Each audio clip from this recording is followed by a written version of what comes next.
Ever spot that PET bottle lying around? Clamp it tightly and use as an improvised funnel for liquids or grains.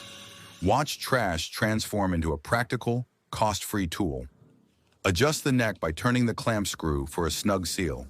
Within seconds, you have a sturdy DIY dispenser, eco-friendly and durable. You can fine-tune flow by turning slowly and test the output first. This hack also works great with paint, sauces, and small seeds.